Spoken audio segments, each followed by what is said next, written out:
thanks to all of you for coming out. This is our email address in case you have comments, correspondence, or feedback. And the website is there also for more information.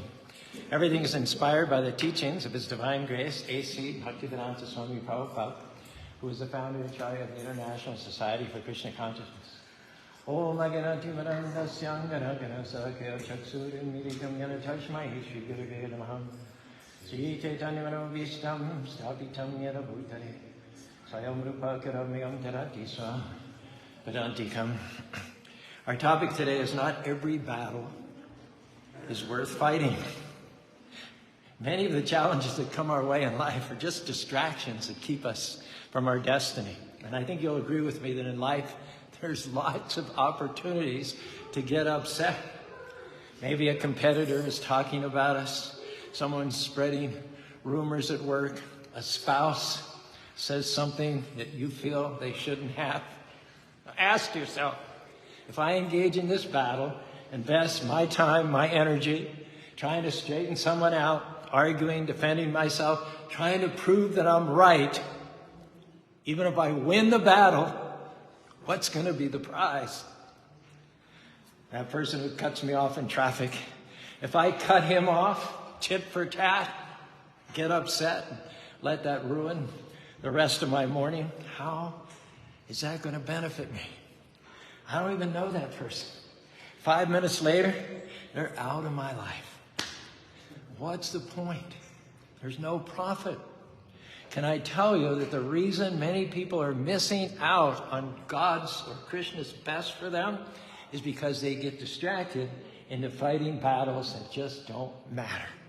Trying to prove themselves to people, trying to win over all their critics, playing up to someone.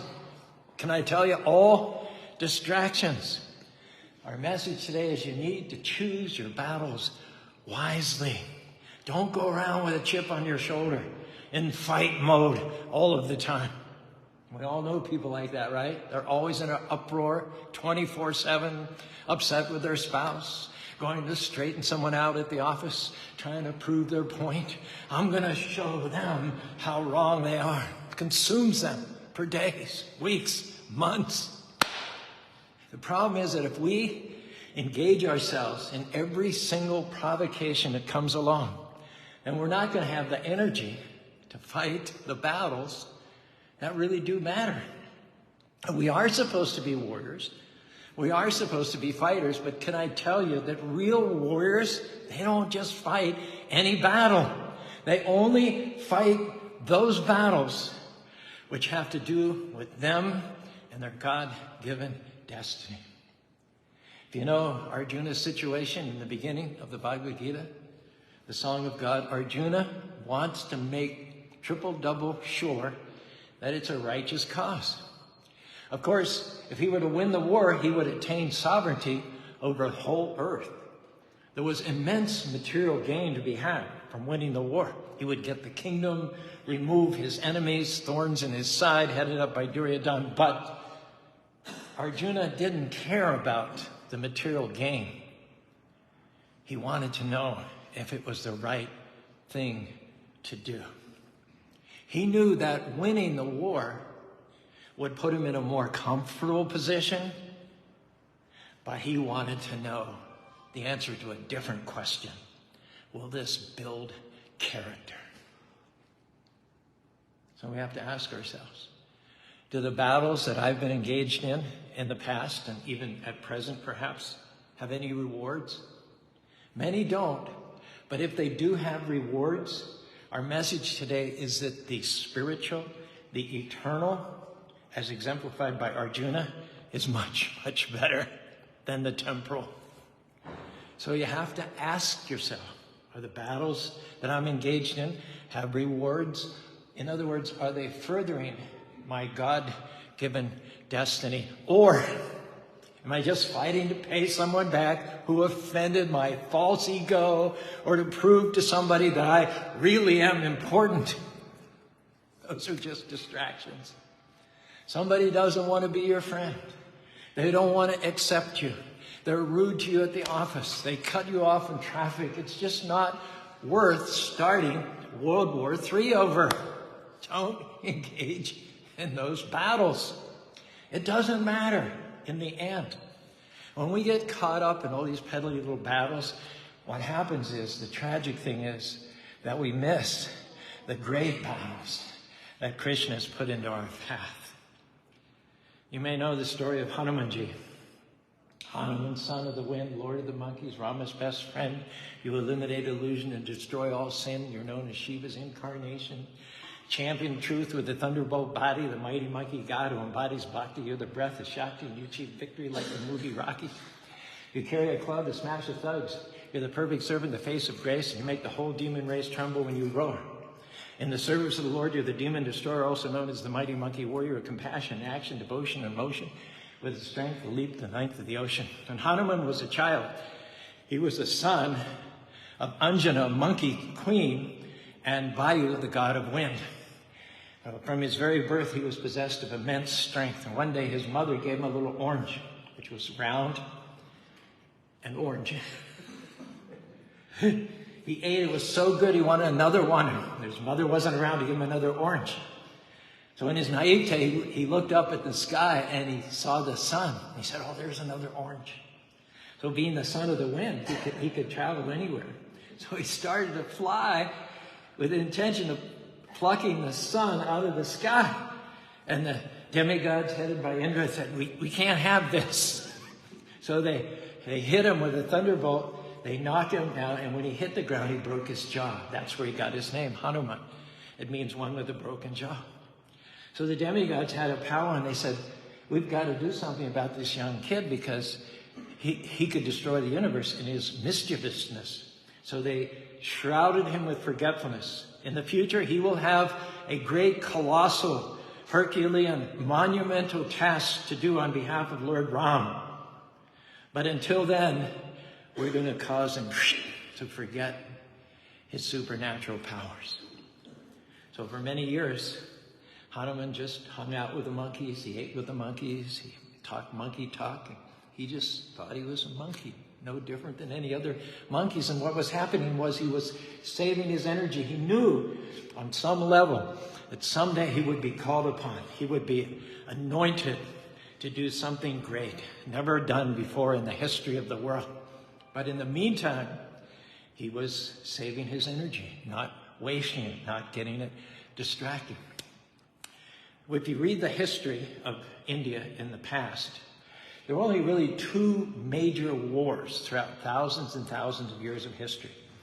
The war for Lanka is described in the Ramayana, and several tens of thousands of years later, the war of Kurukshetra, in which Krishna spoke the Bhagavad Gita to Arjuna. So the wars were few and far between. Obviously, people were better at choosing their battles because right now it is said that at any given time on planet Earth, there are 40 wars going on. And it's not getting any better. The wars are proliferated. We're in the Kali Yuga, which is called the age of quarrel and hypocrisy. People are too easily offended. They're too touchy. Instead of letting it go, they fall wholesale. Whole countries fall wholesale into the trap of fighting battles that don't really even matter. Blowing things out of proportion, magnifying them. Everybody's out to get me. Everybody's against me. Can I tell you, nobody even knows you. What to speak of being out to get you. You're not that important. Our example from the Mahabharata is Duryodhana. He was always envious of his cousin brothers Pandavas. In spite of their superior qualifications, their humility, and their saintliness, he just couldn't stand to be second fiddle to the Pandavas. And when the Pandavas finally built a palace in Indraprastha, constructed by the demon Maya, and had an open house, Duryodhana, instead of staying with the tour group, in his pride, he thought, I'll go exploring on my own. So he came to one point where it looked like there was a little pond of water. And he lifted up his dhoti and he began to wade through what he thought was water. But it was an illusion created by the builder Maya, and what looked like water was actually ground. So as Duryodhana was tiptoeing across this marble floor, the ladies up on the balcony were tittering at him. Look at Duryodhana. Later on, Duryodhana came to another part, still within view of the ladies, and it looked like solid ground, and he went plowing through it, and it was water, and he fell down, splashed himself, and Draupadi, whom he had a particular crush upon, laughed at him. He got out of the water, and he started a whole world war just to show how he shouldn't have been ridiculed, how important he was, just to get back at his enemies for laughing at him. Funny thing is, they weren't his enemies. They were his well-wishers. They were his friends. But Duryodhana had given himself wholly over to this age of quarrel and hypocrisy. You might say he ushered it in 5,000 years ago. He allowed himself to be a puppet of Kali. Not only was there no profit to the war that he caused, but he didn't get his desire of becoming more important. He got laid in the dust, ultimately food for the jackals and the vultures. Have you ever heard of anybody? Does this sound familiar? Somebody making a big deal out of a small, insignificant slight, saying, so-and-so owes me $10. Well, it's only $10. Why didn't you forget? It's the principle of the thing. It's the principle. Well, here's a higher principle. There's some battles not worth fighting. Here's another principle. Life is too short. Time is too valuable to get all bent out of shape over $10. I would go so far as to say, even if someone cheats you out of $1 million, it's not worth trying to pay them back. Now let's ask ourselves, are we still fighting battles from years and decades ago, perhaps, that have no real rewards, taking our time and energy and keeping us from pursuing the things that are really important, such as our God-given goals, our God-given dreams? Can we choose our battles wisely? We only have so much energy. And if we get caught up in being upset and paying someone back, being agitated, feeling wrong, then when the real challenge comes along, which is meant to push us up to our destiny, you're just not going to be up to it. We're not going to have the energy to win that battle. After Sita had been kidnapped by the evil Ravana and whisked to his kingdom in Lanka, 800 miles across the ocean, the monkeys sent out a search party to find her whereabouts, and they were told by the vulture Jatayu that they'd seen Ravana flying in his chariot over the ocean in that direction. So rumors were that the island was 800 miles away, and somebody amongst the monkeys would have to jump 800 miles across the ocean to reconnoiter in Lanka. In this connection, there's a little ditty that kids in India sing about the inability of all the monkeys except for Hanuman to perform this task. It's big, big monkey, big, big belly, Ceylon jumping, melancholy. Now, all the monkeys classify themselves as servants of Ram. They all wanted to get the glory, go and find Sita and report back to Ram, but they had not prepared themselves. Maybe too many chocolate chip cookies for dessert. Skipped the gym a few too many times.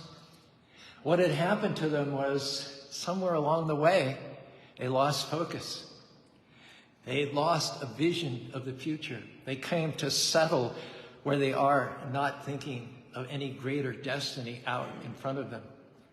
But it was at this point that Davida, the gorilla, the bear, not Davida, Jambu, the bear, went up to Hanuman and explained the story about how he had been shrouded in forgetfulness, and now this was his time. Hanumanji, you left to Lanka to reassure Sita, don't worry about a thing, because Ram's going to free you. You burned down Lanka when your tail was on fire. You served Lord Ram as your only desire. When Ram's little brother was about to die, without a second thought, you began to fly, searching for a cure high in the Himalayas. And when you weren't sure which herb to take home, you brought the whole mountain back with one hand. That's why Hanuman, you're Rama's best friend. You resemble Bhakti, the yoga of love, and that's why Ram gave you a great big old hug. You're the mighty monkey warrior of the epic Ramayana, repeating Ram's names, the holy Ram Nam, singing kirtan with the cymbals in your hand, going on and on like a one-man band singing Jai Ram, Sri Ram, Jai Jai Ram, rocking on and on until the break of dawn. So Hanuman had kept himself in preparedness. He had kept himself in readiness. I remember a quote I once saw. The track team at BYU had written it on their board. Success is when preparedness meets opportunity. And that's why we read about Hanuman here thousands and thousands of years later in Spanish Fork, Utah. Point is, we only have so much energy, and if we get caught up in being upset and paying people back, then we won't have what it takes when our call comes. And so how many battles are we engaged in that have no such rewards? How many arguments are you instigating? How much tension are you bringing, for instance, into the home that could easily be avoided with some minor adjustments? And you may be right. You may be winning the battle, but you're so battle-scarred. You're so jaded. You're so worn down. We've said things that we shouldn't have said. We've felt guilty about ourselves. Won so many battles, but we're sleeping in the garage. We won the battle at home, but none of the kids, my spouse is not talking to me. How many Pyrrhic victories have we had? Victories where we won the battle, but we lost the war. Think back about how you would have been better off to have taken the high road, been the better person, bit your tongue, and kept peace in the family. There's a saying amongst, I guess old-timers. Sounds like an old-timer saying. A bulldog can whip a skunk any day, but it's not worth the stink. It's better to let someone else think they're right, even if they're not, but you want to keep peace in the home. And here's a point. It's so easy to start a fight, and it's so hard to stop it. It's easy to start an argument and then say things which offend people and be offended. We know we shouldn't do any of that, but just try to put on the brakes. Try to stop it. Here's a suggestion. It's better not even to start it in the first place.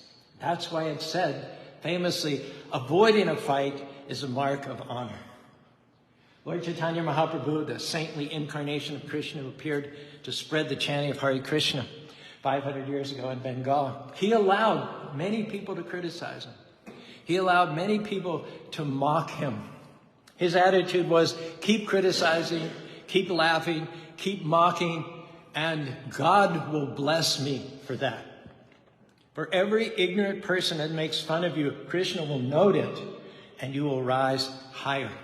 Critics are our friends. Thank them. If you want to enjoy your life, be a peacemaker. Be the kind of person who will avoid an unnecessary fight, a fight that's not going to produce any good rewards.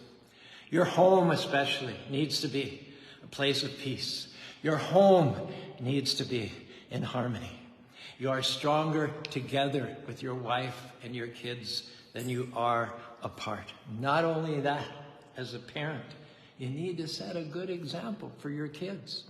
They're going to grow up, they're going to be parents, and guess what? They're going to treat their kids exactly the way they see you treating your wife and your kids. And one thing you have to learn, if you're modeling behavior for others, is don't make a big deal out of small things. Remember all the reasons why you fell in love with that person in the first place.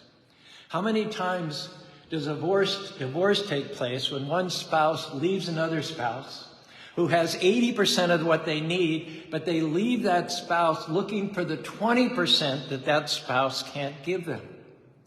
But after a year or two with the second spouse, they realize that there's 20 to 30 to 40% that that spouse can't give them either. And it's true, the grass is greener on the other side, but it also needs mowing.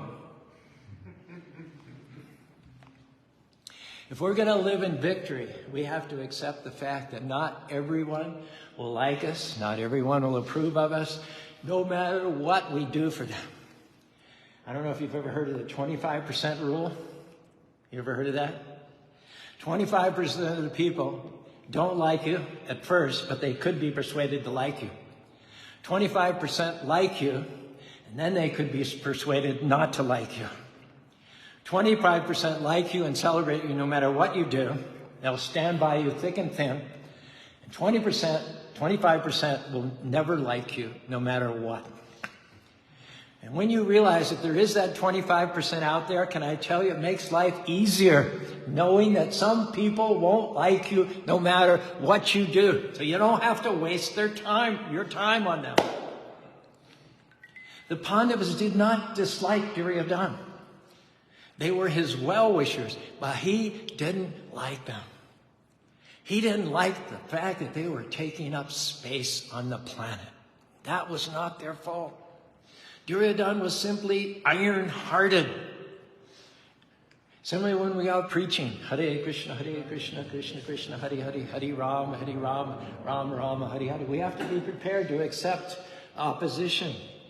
We have to be prepared to accept ridicule. You can't be a preacher with thin skin. I remember one time we were in Australia. The city council in Melbourne decided they were going to kick the Hare Krishnas off the streets. So every time we went out chanting, or we went out to sell a book, they'd come up and they'd give us a citation. And every once in a while, when they got particularly zealous, they would bring the paddy wagon. They would stuff us all into a wagon and take us to jail for the afternoon. So Prabhupada happened to have visited Australia just in the middle of all this, and he was called onto a TV station. And the announcer said, Swami, your followers can't even go to the streets. They can't even show themselves without even getting arrested. What are you going to do? How are you going to fight back? How are you going to get even? You're going to do the lawyers? You're going to lawsuit? And he says, no, but just go to Japan.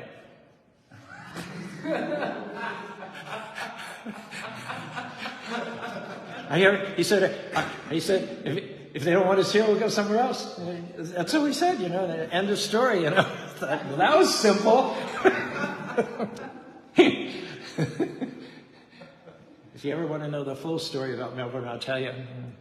We're the darlings of the city now. Anyway, that's another story. So here's the key. Don't waste your time and energy playing up to others, trying to win their approval. You don't need others' approval to be who Krishna or God made you to be. These are just distractions. If you will just let that go and not get involved in battles that don't matter, then Krishna is going to send you people who will not only approve you, but they'll celebrate you, your talents, your personality. They'll celebrate your accomplishments. You can relax and be the person that God made you to be. And that's the kind of person that Krishna will bring to you if you stop wasting your time catering after those who are not for you.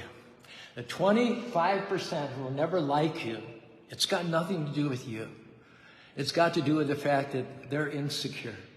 They have to push you down so that they'll look better. It's called minimize and equalize. They'll diminish who you are, diminish your accomplishments so they won't look so small. But if you'll let it go and not bother about it, Krishna will bring people into your life who add value, who inspire you and challenge you, not take it away. The best way to answer your critics is not with your words, but your actions. Let them see the fruits of a life well lived. Emily Dickinson, in a poem, she put it very nicely. Success is counted sweetest by those who ne'er succeed. To comprehend the nectar requires sorest need. Not one of all the purple host who took the flag today can tell the definition so clear of victory as he defeated dying on whose forbidden ear the distant strains of triumph burst agonized and clear. Do you think that anybody knew the meaning of victory better than Duryodhana? He'd spent his whole life conspiring against the God-conscious Pandavas, and Krishna not only restored their kingdom to the Pandavas, but he let Duryodhana live long enough to see the Pandavas on the throne enjoying while he himself lay in the dust, surrounded by vultures and jackals. And that's why she says, not one of all the purple hosts who took the flag today can tell the definition so clear of victory as he defeated dying on whose forbidden ear the distant strains of triumph burst agonized and clear. Krishna will not only pay you back for the criticisms, but he will honor you. He will give you a table at the banquet feast in the very eyes of those who try to destroy you. Once Teddy Roosevelt was asked the secret of success. He said, I don't know what the secret of success is, but I know what the secret of failure is. Trying to please everybody. Be the best you can, run your race, and Krishna or God will take care of your critics. And when Krishna puts a dream, a goal in your heart, there are always going to be critics who are going to try to distract you, lure you into strife, talk you out of it, discourage you, take away your courage. You have to be disciplined enough to recognize those are not battles worth fighting. God is our vindicator, and he's going to bless us because of what they are saying.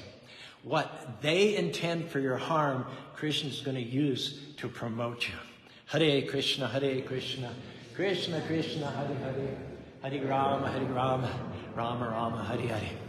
You don't have to come down to your critics' level. You have an assignment and a mission, a God-given destiny.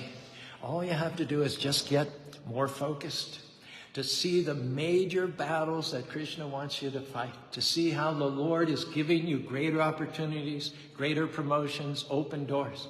We don't have to get involved in battles, skirmishes, petty quarrels to prove to people who we are, or to win over critics, or to get people to like us. Those are all distractions. Just focus on the main goals that Krishna put into our heart. If we'll be disciplined to fight the battles that do matter, then we will see Krishna or God show up and show out in our life and do amazing things like Hanuman. You'll jump over the ocean like the Pandavas. You'll get your kingdom restored like Arjuna. You'll live a life of victory. That means that you'll accomplish your goals. You'll overcome every obstacle, and you'll see that every dream Krishna put into your heart, it will come to pass in this life and next life. You'll go back to home, back to Godhead. Does that sound any good to you? Raise your hands along with me, and let's all say together, Hare Krishna, Krishna Krishna, Hare Hare, Hare Rama, Rama Rama, Hare Hare. Thank you very much. You're welcome to stand, and Jai Krishna will lead us in the chanting while Arti goes on.